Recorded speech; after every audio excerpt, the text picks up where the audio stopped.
Welcome to Words Carry Us, an ongoing series of live stream events and featuring readings and interviews from Greenkill in Kingston, New York. I'm Betty MacDonald, writer, storyteller, and host of Words Carry Us. And before I introduce tonight's guest, I'd like to read from my work. So these first two pieces, I was looking through the archives for something for Mother's Day because it's coming up any minute now. And I got two pieces, and they're both called Mom. One is Mom Connection, that's his first one, and another one that's Mom, but they're hardly sentimental. I did love my mother. Mom Connection. 4 years old, clinging to her, distracted, she let go of my hand briefly. I freak out when I discover the grown-up standing next to me is not my mom.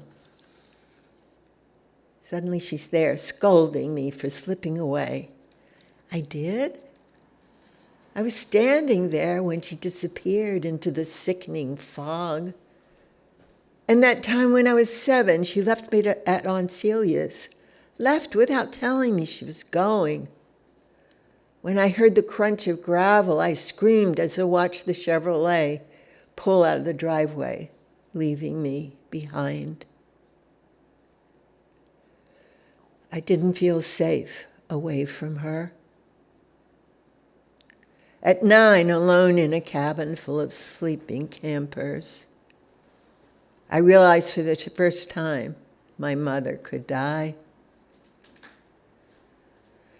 Children kidnapped by our government, placed in cages, no soft surfaces, no touching, no comfort. Will I go on living without you? Will I see you again? And here's the other Mother's Day piece called The Mom. Only after her death did I find the words. Only after her death did I find the words to bridge the void between us. After she died. After she died, I gained the patience to say words and let them be, without pushing or getting frozen with guilt and fear and guilt and guilt. Eventually, not caring. At first, I grieved at not finding the words sooner while she was living. I would have said, stop comparing me to others. Don't. Drop your scrim of disappointment. Allow yourself to see me. Sadly or not, her passing set free my pent-upness. If she'd lived another 20 years until she was 99, would I have found my words? Did she have to die for me to become patient and articulate?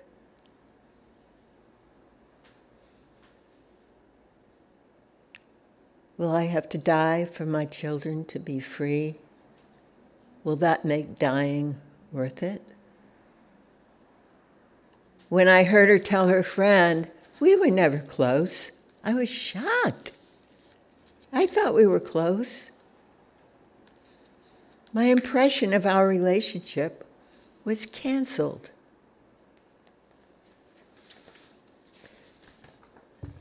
This last piece is a bit longer. It's called Epiphany. And it's about a dear friend.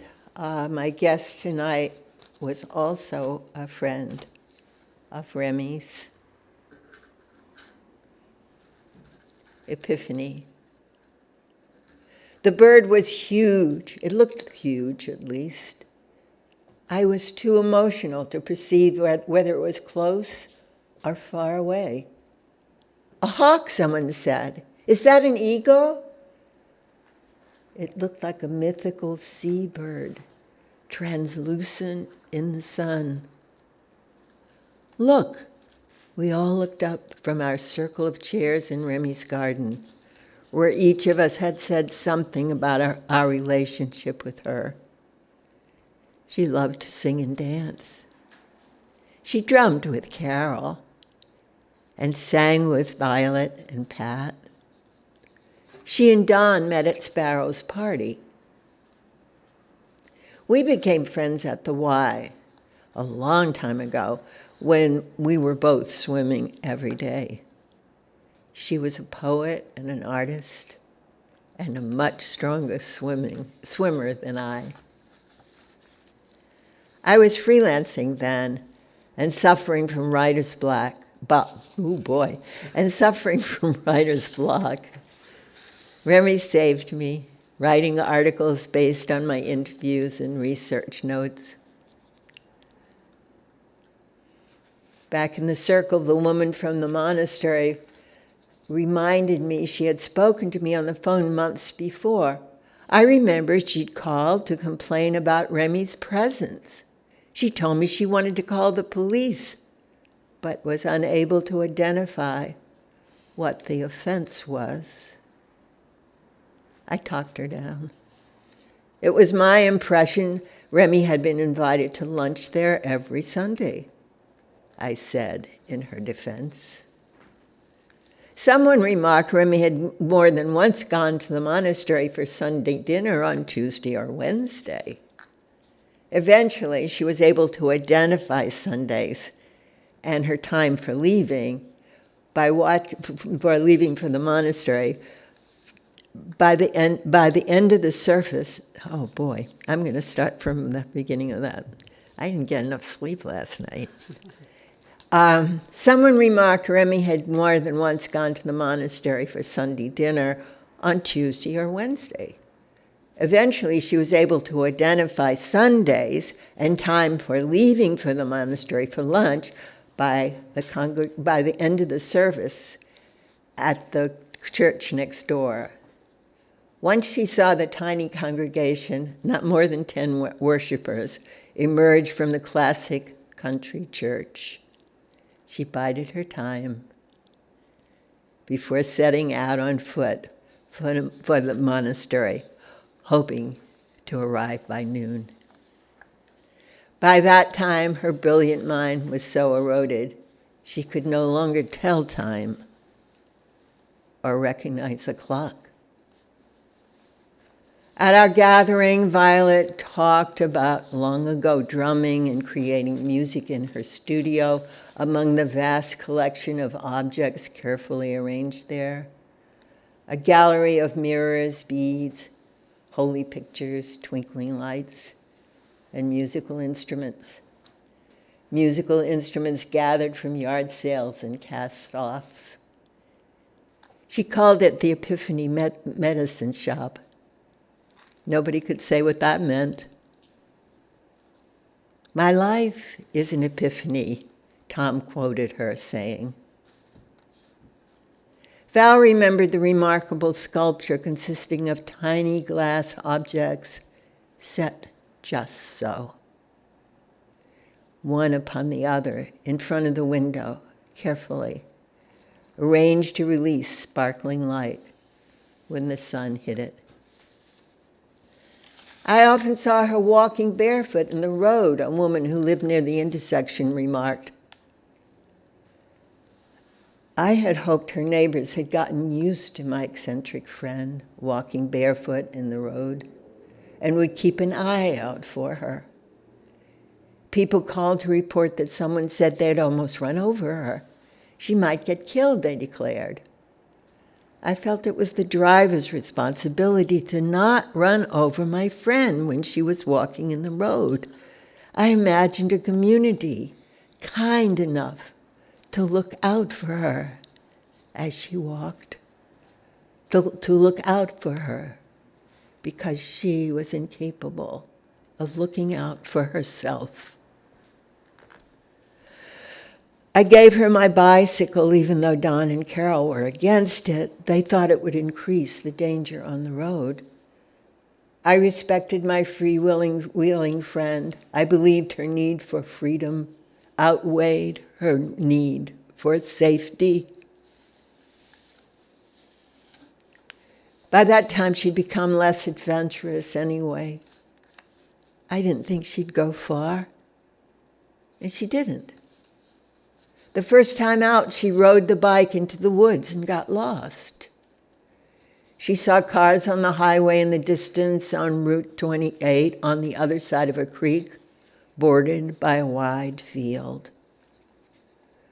She abandoned the bike in the gathering darkness and waded into the water up to her knees. Then, crossing the field to the road, she attempted to flag down a car to ask for a ride. A cop stopped, brought her home. She was triumphant. She had gotten home safely, albeit bedraggled and drenched. She had figured out how to get home, adding, now that kind policeman knew where she lived, and it gave her the feeling of safety. Gathered in her garden to celebrate her life, we felt her presence as the birds soared overhead, one full circle high above our broken one. A rare white hawk, transformed by the sun, its feathers radiating light. Observing it, I remembered the last clear thing she had said to me, standing in the windowless hallway of the hospital a few days before she became silent. I just want to feel the sun on my face.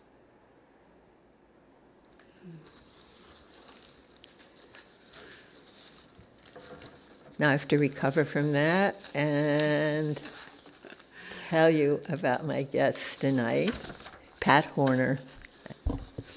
Pat Horner, photographer, collage artist, painter, writer, journalist, began her writing career with a column in her high school newspaper.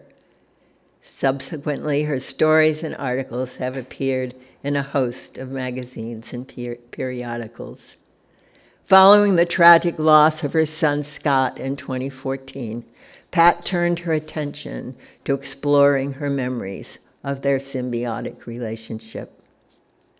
Horner's book, Loving Scott, chronicles the stories of mother and son and is a testament to her son's accomplishments, beginning with his formative years as a drag queen in New York City in the East Village in the early 1990s, and in his second career as a celebrated makeup artist. I'm delighted to welcome Pat Horner to Words Carry Us. Welcome, Pat. Thank you, Betty. Thank you for that beautiful poem of Remy. So Pat and I were both friends of Remy's, and we were both at that gathering. Yes.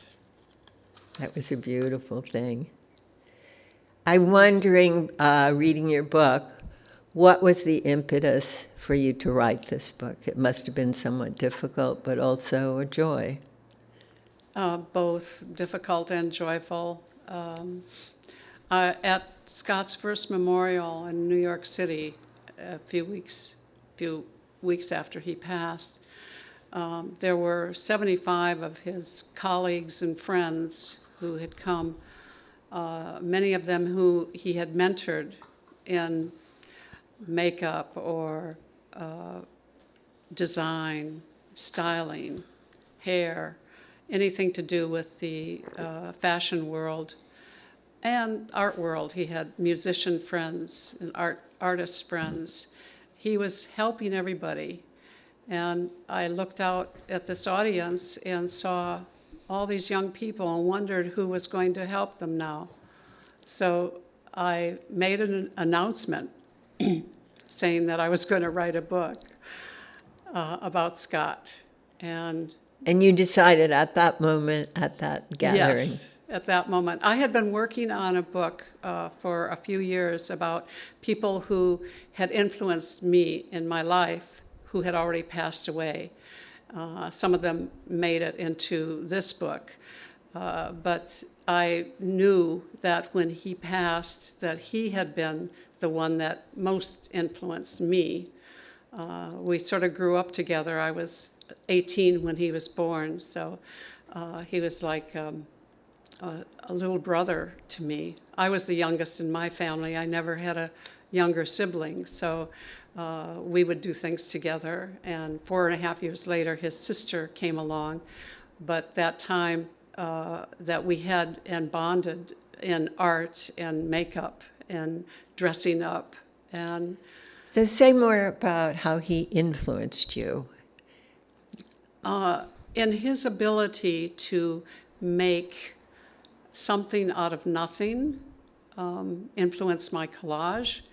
He would take anything he found and make something out of it. He was 7 when he picked up a rock and said, "What would happen if I put, aluminum foil around this?" And I said, "Try it." And he was selling aluminum foil covered rocks in the neighborhood. There's a story in the book about it. The next door neighbor was very angry. What did my son pay for this rock? 25 cents? She was furious. And he said, "Well, that was one of the really better rocks in my collection." And so he really taught me at an early age how to have fun when you're making something. And to respect your work. And to respect your work, Yeah, absolutely. He yes. respected his work. He would take it seriously, putting on plays for the kids, the neighbor kids and his cousins. He had 13 cousins, and they would come over to celebrate parties or holidays. He would take them all down the basement where his dress-up shop was. He had wigs. He had all my old prom dresses and lots of boas and anything that we could find that would make it colorful and fun. And he would always take the leading female role, whatever play he was putting on. But he wrote the plays, he performed the plays, he directed them, he sometimes filmed them. He got a camera when he was 8 or 9. We gave him a movie camera, Super 8. Then he took films. He took Charlie Chaplin films. He would dress up like Charlie Chaplin. So he really taught me how to be an artist. Children are amazing, that's for sure. How'd you feel about his dressing up and being gay? Was he gay at that age? Well, nobody knew. And in those days, this is the 70s in the Midwest, Minneapolis, you didn't know any gays. We didn't know any gays. You would drive by the gay 90s downtown and see, some guys standing out there, with rolled up blue jeans. And once I found out who they were, I didn't know what to think. I heard sometimes comments from people saying, "Why is he dressing up like a girl? What's the matter with him? Why is he putting on lipstick?" He's an actress. He is acting a part. Right. So to me, I started to believe that this was something not everybody would be approving of, like I was. How'd you feel about that? I was mixed up. I didn't know how to feel about it. I sometimes felt bad when I heard a comment, but usually I'd cross that person off my list and wouldn't invite them next time. But I became proud of the fact that my son was a performer. We didn't know he was gay. I don't think he knew he was gay until way in his late teens, maybe even early 20s. He never really came out. And you felt okay? You felt fine about it? I was fine about it. I couldn't understand why people weren't. To me, it was a form of sexism if somebody, saw it as odd. What's wrong with being a woman? What's wrong with dressing like a woman? why are you saying this is bad? Why are you thinking this is bad? Yes. Then it's bad, then I must be bad. Putting on makeup, his father didn't want him to have lipstick on. Well, I wore lipstick. Did he not want me to wear lipstick? Did he Right. not want it? I turned it on myself, and I Right. saw it as an insult to women. So I really tried to protect both my son and myself.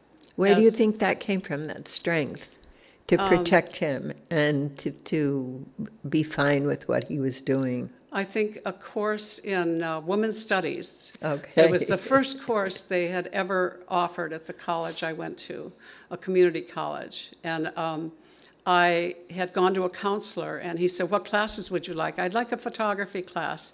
However, I tried getting a photography job, and they just wanted me to take off my clothes and get in front of the camera. Right. And the man says, I'm going to sign you up for photography, and I'm also going to sign you up for a women's studies class. And I had never heard of women's studies. I had never seen anything. I'd read a few things, but And did that open your eyes to things? absolutely. Yes, and this was before Scott was born. Oh, no, this was, after. Scott had already been born. He was born when I was 18, so I didn't go to college until I was in my 20s. Wow.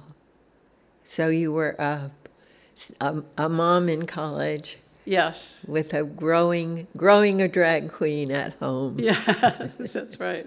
And when did Scott become a drag queen?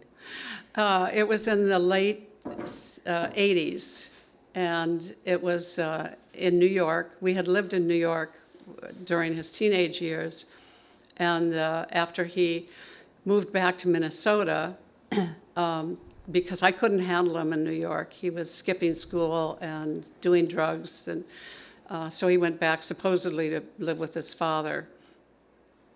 He got involved with some boys in a band, grunge band, who were doing heroin, and he got hepatitis C from sharing a needle with one of those Oh my boys. goodness. That must have been very worrying for you. It was a very hard time. But as long as he stayed off of alcohol and drugs, he was going to be healthy. So Right.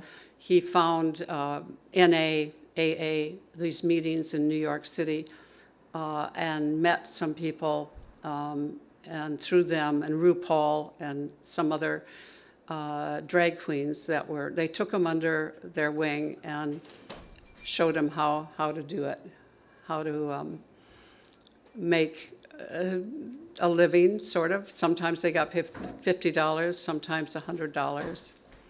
And when did his career begin? Was there a moment? Was it in New York City? He came back from Minneapolis? Yes, New York City. The first professional drag show that I saw was in Tribeca in probably 1989. And 1990, I moved to Paris, and he had some jobs in Paris, both drag jobs and makeup jobs. He was so successful at doing his own makeup that other drag queens asked him if he would do theirs. So he started getting known as a makeup artist. So he did some makeup job fashion shows in Paris. So all this is chronicled in your book? Yes, this is all. Would you like to read something yes. from your book? I'm going to start with the prologue. It's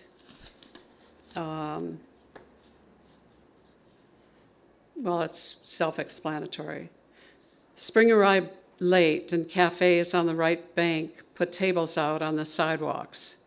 My son Scott and I both loved Paris, with its narrow streets, terraces, and friendly faces. A city that honored women, whose images appeared on French francs, both paper and coins, stamps, posters, and statues enshrined on monuments, in parks, on buildings and bridges. They represented freedom, equality, reason. The city was also a refuge for drag performers and artists. Since the jazz days of Josephine Baker, the French had adopted avant-garde artists who wanted to escape from the cruelty toward the different, the unusual, or unique. In 1991, photographer Nan Golden scheduled an opening at the new Bastille Opera House in Paris. She would be exhibiting her photographic sound performance, Ballad of Sexual Dependency, projecting color slides of her extended family, including young drag queens from New York that made her famous. Nan invited Scott to perform as Misdemeanor, to open the show with a drag performance on stage. He shopped the New York vintage and thrift shops for days to find the perfect outfit. A short, curly, pink blonde wig, long, sparkly earrings, a ritzy silver lame, turtlenecked, sleeveless top, tight over the perfectly sized falsies. A long, contoured beige and black jersey skirt and long black gloves covered in large teardrop rhinestones. I wore boots, tights, a short gathered wool skirt, and a leather jacket, all black. Scott and Nan were staying in the Marais, a hip district near the center of Paris, close to where I lived. I joined them at the before party of celebrities and artists at photographer Bettina Ream's home on the Rue Saint-Antoine. A few of us walked the several blocks to the Bastille, picking up tourists, gawkers, or late-coming friends along the way. My son, as a beautiful woman in 4-inch heels, towering over us all, strutted as only a drag queen could. I ran ahead of the group to document the scene with my M2 Leica camera as men and women on the street turned in wonder and respect. I was a photographer, but that evening felt more a proud mother honored to be associated with this gathering of rebels and nonconformists. The Opera House was filled with young gays, artists, photographers, and Nan's fans. Her fame had reached beyond New York City. Music blared as Scott went backstage. I was seated on the aisle, close to the stage as I requested, though I had not been given permission to photograph his big break. This was the life my son had chosen, and I wanted him to live it with my blessing and approval. The lights went down in hushed chatter, and Scott, as Misdemeanor, walked on the stage and greeted the packed audience with her perfectly pronounced bonsoir, addressing us before lip-syncing her opening number, Non, je ne regrette rien. No, I don't regret anything. I was giddy with excitement at his presentation of the Edith Piaf song. Scott appeared to give off sparks while seducing us to manifest our own fantasies. With perfect movements, he sauntered from one side of the stage to the other, captivating the audience with a thoroughly professional show. A smile was etched on my face as I snuck a few photos. After his performance of a dozen songs by Lena Horne, Madeline Kahn, Dinah Washington, and other world-famous female singers, there were standing ovations and requests for 2 encores. The applause reminded me of the home performances he did years before in our South Minneapolis house. My son was now making a living from the games of his childhood, playing out past performances of an inner female. So he was making a living with the games of his childhood. And that must have filled you with pride. Very much. Yes, yeah. Yes. And are you a performer as well, or not? No. No. You just birth performers. Did you write as a child when you? Yes, I did. I first remembered painting when I was 5 years old, and I have a drawing that my brother, who was 10 years older, my older brother, Tom, did of me I have lace panties on, and I'm leaning over on the floor drawing anything I could get my hands on, any paper. I was making abstract paintings when I was 5. Yeah. But when I started going to school, I was interested in writing, and I wrote short stories mostly about the vastness of the universe, and they're very, very profound stories that I was writing. But my brother gave me, the same brother, Tom, gave me a German-made camera when I was 14 and taught me how to use it. It had a bellows in it. You opened up this door and the bellows Oh, came yeah. out. It was a wonderful Retina 3C camera. And when I discovered photography, I changed. I decided I was going to be an artist or a photographer. At that time, the world didn't know that photography could be an art. They separated it. But And you became a photographer. I became a photographer. And yes. that's what you were doing in Paris? That's what I did in my art. By the time I was living in Paris, I had been using my photographs in collage. The flat surface of the photograph wasn't enough for me, so I wanted to build up on it, and I Yes. started cutting them up and putting them together. So the camera was the first time you really took your art seriously, would you say? Yes. That? Yeah. I'd say, Did you go to art school, yes. photography school? Went to the College of Art and Design in Minneapolis for a BFA, and I went to University of Minnesota for graduate work. Wow. In fine arts. Wow. And who influenced your work the most? Oh, boy. Rodchenko, L. Lasitsky, the Russian constructivists, a lot of different photographers at first, Man Ray, the French artists, once I started painting, of course, Braque and Picasso and Cubism, which related to me to photography quite Right. a bit. But I've always loved the Russian constructivists and the Eastern European artists of the 20s and 30s and 40s, the collage artists. Hannah Hochsch was a German painter and collage artist. Would you like to read more from your book? Yes. This one is called Why Dress Up? I often wondered how Scott became Scott, how he chose his course. Things that were part of the past now speak loudly to me. He allowed that past to return at the end of his life by wanting to do drag again. He had stopped in 1994 when his makeup career took off. The love he had for me, his sister, and all the women and girls in his life led to dressing up, putting on makeup, and yes, adding a sense of theater where a perfect mirror into another life evolves into the curious identity of womanhood. RuPaul, like Scott, wanted to be David Bowie. All three attempted to break down walls by using drag as a launch pad to free their creative souls. We are all born naked, and the rest is drag. When you become the image of your own imagination, it is the most powerful thing you could ever do, like God playing dress up, Ru wrote. While they shaped identities in front of the mirror with their confidence and control, each passed from male into female, knowing that they had never been completely masculine or totally feminine. I was delighted to meet Scott's friend Ru in a home supply store in Chelsea. Scott was there to buy bedding, and I'd gone off to the kitchen department. After a few minutes, Scott reappeared while I was looking at a strainer. I knew whatever I picked up, he would buy for me. Mom, I want you to meet my friend. I followed him down a narrow aisle.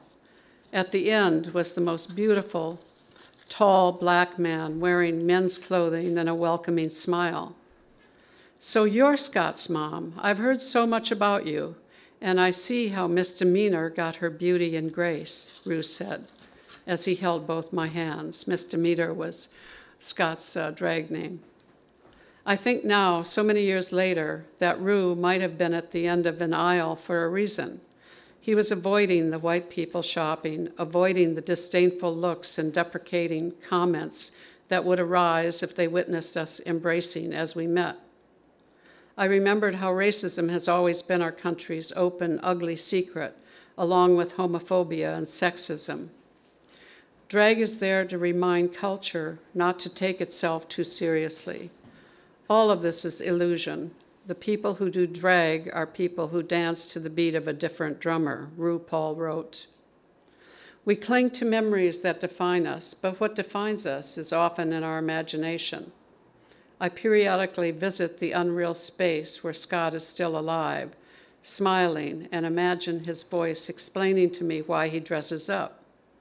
He tells me, I saw beauty as power, so I wanted to be beautiful. I became a queen casting a spell, knowing who I was by only putting on a mask. As I moved on stage and danced to R.E.S.P.E.C.T. or other powerful songs from a female performer, I fulfilled the persona I longed for. I became someone else. I wonder if it was from watching me when he was a toddler as I went through my closet, pulling out dresses, skirts, pantsuits, holding up different colored fabrics in front of him before the mirror. I remember a black dress with fringe and how that fringe twirled when I held it in front of me as I turned right, left, around, back. The movement of the layers mesmerized Scott while I moved back and forth. We were listening to music and I was dancing. I had the dress on and Scott was in my arms as I turned, swaying, laughing. It seems real even though I know I have conceived our conversation. I hear him again another time. Maybe I was 6 or 7. You were in your sewing room just across the hall from my room. As the sewing machine purred, I went in to see yards of silky pink paisley fabric draped over your shoulder, across your lap, and flowing onto the floor. You were making leisure homeware, a pantsuit with wide, generous bell bottoms. You smiled and said, "Come with me." Slipping the pantsuit over your shorts, you took my hand and we were twirling. Nice picture. And what are your hopes for this book? Well, I hope that it gets into every library in the country, in the smallest of towns, and that young gay boys will get to read it. I think everybody else should read it too, so I'm also trying to get into bookstores. But libraries, I think, are the place, although now it's very, very frightening because I just found out that the number of books being banned, and this will be one of them, I think. But it went from 3,135 books in a 3-month period last year That are banned? that are banned, to 4,349 in the fall of 23. It's a 65% increase, and I expect it's going to be increased every year until we have a change in attitude. I'll say Consciousness. So put that book in all the libraries. That sounds like a great idea. I'm wondering what you're working on now.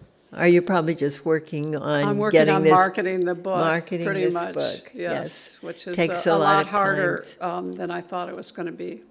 Then it takes a lot longer. Right, I'm doing something similar, and I know how hard it is. Yeah. Okay, have we missed anything? One last little piece. Do we have Okay, time? sure. Okay. This is towards the end. Halfway through working on this book, Scott appeared to me in another vision. I was sitting upstairs in the sun-dappled room where he appeared. He was dressed in the tuxedo he had worn to the yearly New York City auction for the Center of Photography at Woodstock. Jed had recently become a board member and invited David and I. Scott wore his hair down and had grown a short mustache. In the vision, I asked my son what his legacy should be. Scott looked down, paused a minute, raised his head, and closed his eyes. I want other gays and those questioning their identities to know that being different is a gift, a special flower, jewel, or star yet to be discovered, a unique thing of beauty and love. Scott opened his vibrant, moist eyes and stared deeply into my face as he continued. You tried to teach me this, but I still felt you wanted me to change. I thought you wanted me to be healed when you sent me to the gay therapist at 17 before I even came out. Then you made me go back to Minneapolis to live with my father, who you knew was embarrassed by me, by my failures, my differentness, my inability to continue in school or get good grades or dress like the other kids at Washburn High, of my not having a real girlfriend, only friends who were girls, of my staying out late at night to look at the stars or hear a band I liked, of my skipping school, skipping out of the house, skipping the suburban way of life. But of course, these are my words and my guilt coming from a place of shame.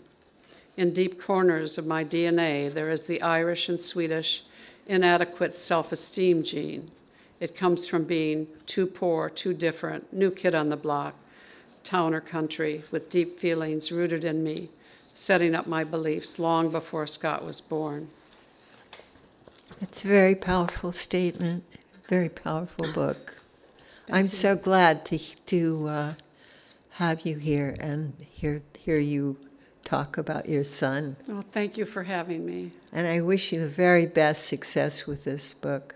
Thank you. Maybe if it gets banned, you'll sell more copies. That's what they say. That's what they say. Yes. I think that happened to Forever Amber, actually. Right, right. So thank you, Pat. Thank you. Tonight's guest on Words Carry Us live stream from Greenkill has been artist, writer, Pat Horner. Thank you, Pat. Currently on exhibit in the gallery at Greenkill through Saturday, April 27th, 2024, the work of artists Gray Ivor Morris, Sean McCarthy, and Margaret Still. The exhibition for May and June is a solo multimedia presentation featuring the work of internationally known filmmaker and visual artist and poet Richard Curling. You're invited to the opening party Saturday, May 11th, 5 to 7 p.m. The installation runs from Saturday, May 11th to Saturday, June 29th. Greenkill exhibition hours for the 2024 season are Saturday and Sunday, 1 to 6 p.m. To arrange for a special appointment to visit the gallery, please call 347-689-2323 or email us at 229greenkill@greenkill.org. Located at 229 Greenkill Avenue in Kingston, New York, Greenkill is a public arts performance and education space. For more information about exhibitions, as well as live stream and live audience events, contact us at 229greenkill@greenkill.org. As always, we are deeply grateful to David Schell, who organizes, directs, and makes things happen here at Greenkill. Our thanks go to Shirley Hoffman-Warren, who composed and performed our musical theme with the assistance of recording engineer Jason Warren. Many thanks to you for tuning in and watching us on YouTube. And very special thanks to tonight's in-studio audience. Next Sunday, April 28th, I will be reading at a benefit for Family of New Paltz presented by the Resisterhood Community Choir at the Muse in Rosendale, a new art center where Market used to be. The theme of the event, Honoring Women's Works. Doors will open at 3:45. Music begins at 4. Again, our guest tonight has been artist, writer, Pat Horner. I hope you've enjoyed Words Carry Us for April 23rd, 2024. I am your host, Betty MacDonald. Greenkill out.